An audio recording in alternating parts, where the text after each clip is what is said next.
it chapter by chapter, one bite at a time. So many adventures and mountains we can climb. Take it word for word, line by line, one bite at a time.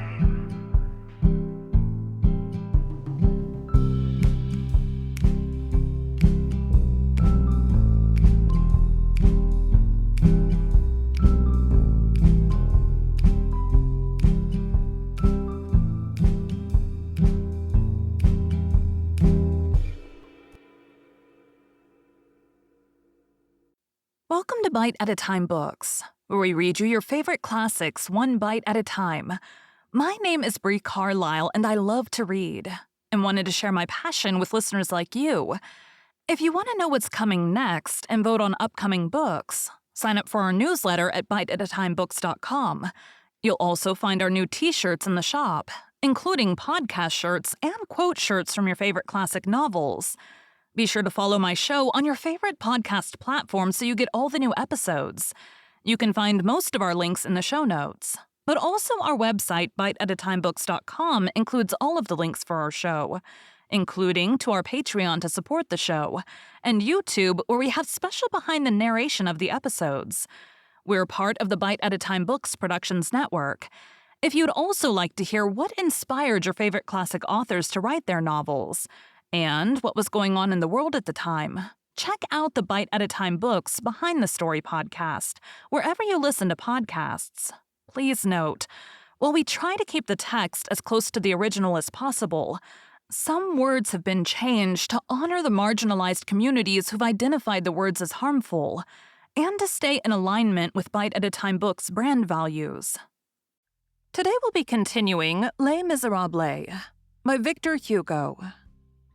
Chapter 2. The Perspicacity of Master Chauffeler.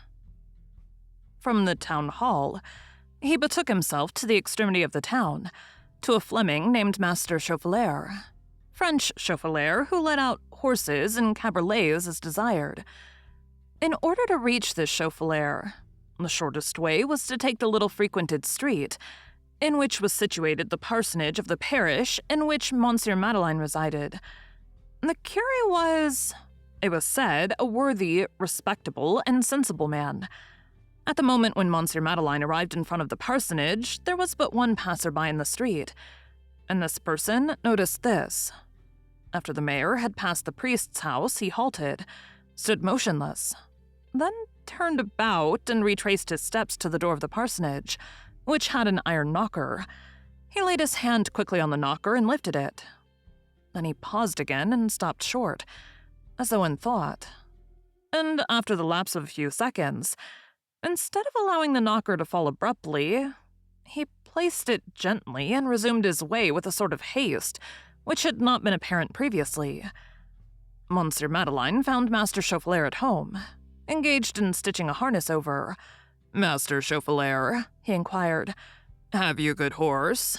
"Mr. Mayor," said the Fleming, "all my horses are good. What do you mean by a good horse?" "I mean a horse which can travel 20 leagues in a day." "The deuce," said the Fleming. 20 leagues? Yes.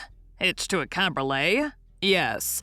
And how long can he rest at the end of his journey? He must be able to set out again on the next day if necessary. To traverse the same road? Yes. The deuce. The deuce, and it is 20 leagues? Monsieur Madeleine drew from his pocket the paper on which he had penciled some figures. He showed it to the Fleming. The figures were 5, 6, 8.5.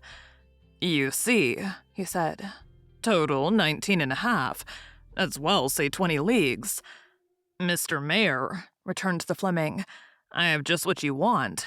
My little white horse, you may have seen him pass occasionally. He is a small beast from Lower Boulonnais. He is full of fire. They wanted to make a saddle horse of him at first. Bah, he reared, he kicked, he laid everybody flat on the ground. He was thought to be vicious, and no one knew what to do with him. I bought him. I harnessed him to a carriage. That is what he wanted, sir. He is as gentle as a girl, he goes like the wind. Ah, indeed, he must not be mounted. It does not suit his ideas to be a saddle horse. Everyone has its ambition. Draw, yes. Carry, no. We must suppose that is what he said to himself. And he will accomplish the trip. You're 20 leagues, all at a full trot, and in less than 8 hours. But here are the conditions. State them. In the first place, you will give him half an hour's breathing spell midway of the road.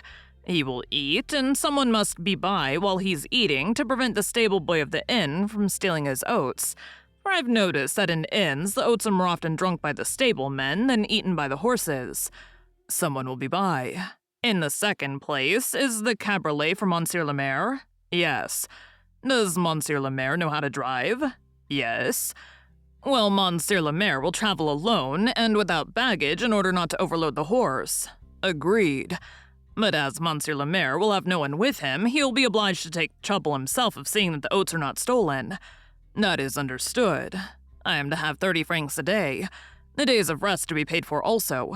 Not a farthing less, and the beast's food to be at Monsieur le Maire's expense. Monsieur Madeleine drew 3 napoleons from his purse and laid them on the table.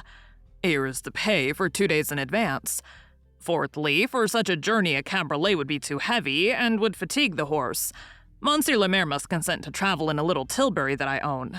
I consent to that. It is light, but it has no cover. That makes no difference to me.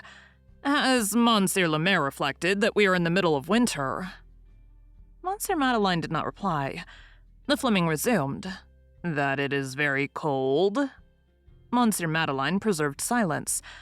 Master Chauffeler continued. That it may rain? Monsieur Madeleine raised his head and said, The tilbury and the horse will be in front of my door tomorrow morning at 4:30 o'clock. Of course, Monsieur le Maire, replied Chauffeler. Then, scratching a speck in the wood of the table with his thumbnail, he resumed with that careless air which the Flemings understand so well how to mingle with their shrewdness. But this is what I am thinking of now. Monsieur le Maire has not told me where he is going. Where is Monsieur le Maire going?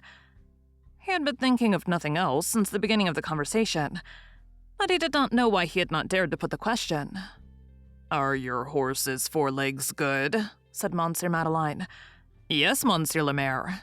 You must hold him in a little when going downhill. Are there many descends between here and the place whither you are going? Do not forget to be at my door at precisely 4:30 o'clock tomorrow morning, replied Monsieur Madeleine, and he took his departure. The Fleming remained utterly stupid. As he himself said some time afterwards, the mayor had been gone 2 or 3 minutes when the door opened again. It was the mayor once more.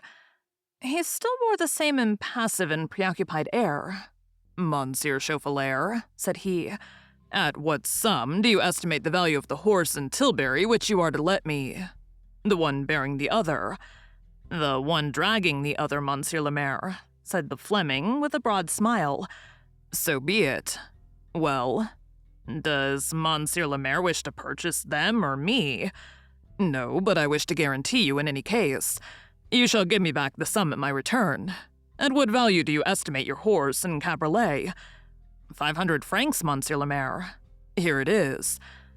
Monsieur Madeleine laid a bank bill on the table, then left the room, and this time he did not return. Master Chauffeler experienced a frightful regret that he had not said 1,000 francs. Besides, the horse and tilbury together were worth but 100 crowns. The Fleming called his wife and related the affair to her. Where the devil could Monsieur le Maire be going?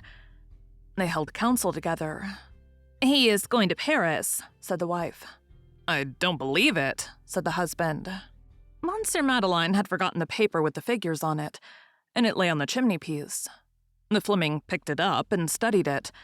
5, 6, 8.5. That must designate the posting relays. He turned to his wife. I have found out. What? It is 5 leagues from here to Hesdin, 6 from Hesdin to St. Pol, 8.5 from St. Pol to Arras. He is going to Arras. Meanwhile, Monsieur Madeleine had returned home. He had taken the longest way to return from Master Chauffeler's, as though the parsonage door had been a temptation for him, and he had wished to avoid it. He ascended to his room, and there he shut himself up, which was a very simple act, since he liked to go to bed early. Nevertheless, the portress of the factory, who was, at the same time, Monsieur Madeleine's only servant, noticed that the latter's light was extinguished at 8:30, and she mentioned it to the cashier when he came home, adding, "Is Monsieur le Maire ill? I thought he had a rather singular air." This cashier occupied a room situated directly under Monsieur Madeleine's chamber. He paid no heed to the portress's words, but went to bed and to sleep. Towards midnight, he woke up with a start. In his sleep, he had heard a noise above his head. He listened. It was a footstep pacing back and forth, as though someone were walking in the room above him. He listened more attentively and recognized Monsieur Madeleine's step. This struck him as strange. Usually, there was no noise in Monsieur Madeleine's chamber until he rose in the morning. A moment later, the cashier heard a noise which resembled that of a cupboard being opened, and then shut again. Then a piece of furniture was disarranged. Then a pause ensued. Then the step began again. The cashier sat up in bed, quite awake now and staring, and through his window panes he saw the reddish gleam of a lighted window reflected on the opposite wall, from the direction of the rays. It could only come from the window of Monsieur Madeleine's chamber. The reflection wavered as though it came rather from a fire which had been lighted than from a candle. The shadow of the window frame was not shown, which indicated that the window was wide open. The fact that this window was open in such cold weather was surprising. The cashier fell asleep again. An hour or two later, he waked again. The same step was still passing slowly and regularly back and forth overhead. The reflection was still visible on the wall, but now it was pale and peaceful, like the reflection of a lamp or of a candle. The window was still open. This is what had taken place in Monsieur Madeleine's room. Thank you for joining Bite at a Time Books today, while we read a bite of one of your favorite classics. Again, my name is Brie Carlisle, and I hope you come back tomorrow for the next bite of Les Miserables. Don't forget to sign up for our newsletter at biteatatimebooks.com and check out the shop. You can check out the show notes or our website, biteatatimebooks.com, for the rest of the links for our show. We'd love to hear from you on social media as well.